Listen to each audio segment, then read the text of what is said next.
पश्चिम बंगाल में 25 मई को छठे चरण के मतदान से पहले एक बार फिर हिंसा हुई है। राज्य के नंदीग्राम में बीजेपी टीएमसी कार्यकर्ताओं के बीच हिंसा की खबरें सामने आई। बीजेपी ने दावा किया है कि बुधवार यानी 22 मई को रात में नंदीग्राम में पार्टी के कार्यकर्ताओं पर तृणमूल कांग्रेस के वर्कर्स ने हमला किया। इसे लेकर बीजेपी ने गुरुवार को नंदीग्राम में विरोध मार्च निकाला। टीएमसी ने हमले के आरोपों से साफ तौर पर इंकार कर दिया है। बता दें कि पश्चिम बंगाल में छठे चरण की वोटिंग से पहले एक बार फिर से हिंसा भड़क गई है। नंदीग्राम में बुधवार की रात को हिंसा की आग भड़की है। इस हिंसा के बाद बंगाल की सियासत एक बार फिर से गर्मा गई। भारतीय जनता पार्टी ने दावा किया कि बुधवार की रात टीएमसी कार्यकर्ताओं ने उनके वर्कर्स पर हमला किया। इस हमले में उनकी एक महिला कार्यकर्ता की भी मौत हो गई और 8 लोग बेहद गंभीर रूप से घायल हुए हैं।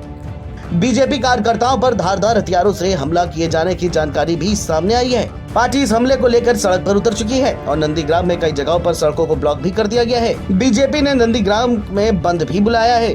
शहर के पुलिस स्टेशन के बाहर भी प्रदर्शन किया जा रहा है। नंदीग्राम तामलुक लोकसभा सीट के तहत आता है, जहां 25 मई को वोटिंग होनी है। वोटिंग से पहले हुई हिंसा का असर चुनाव पर भी दिख सकता है। बीजेपी नेता और पश्चिम बंगाल के सह प्रभारी अमित मालवीय ने नंदीग्राम में हुई हिंसा को लेकर मुख्यमंत्री ममता बनर्जी को निशाने पर लिया। उन्होंने कहा कि ममता ने नंदीग्राम में मिली हार का बदला लेने की धमकी दी थी। वह 2021 विधानसभा चुनाव का जिक्र कर रहे थे। मालवीय ने एक पोस्ट में कहा कि 16 मई 2024 को ममता बनर्जी ने हल्दिया में एक रैली में धमकी देते हुए कहा कि वह नंदीग्राम में मिली हार का बदला लेंगी। उन्हें बीजेपी के शुभेंदु अधिकारी से हार मिली, लेकिन फिर भी शर्मनाक तरीके से मुख्यमंत्री बन गई। वहीं अमित मालवीय ने आगे कहा कि 23 मई 2024 को बीजेपी कार्यकर्ता रतिबाला अहरी की नंदीग्राम में हत्या कर दी गई। मैं नंदीग्राम में बीजेपी कार्यकर्ताओं पर टीएमसी समर्थकों की कायराना हरकत की निंदा करता हूं। नंदीग्राम के सोनाचुरा इलाके में तृणमूल समर्थकों ने बीजेपी कार्यकर्ताओं पर धारदार हथियारों से हमला किया। घटना में 7 लोग घायल हुए हैं। बीजेपी की महिला कार्यकर्ता रतिबाला अरही की जान भी चली गई।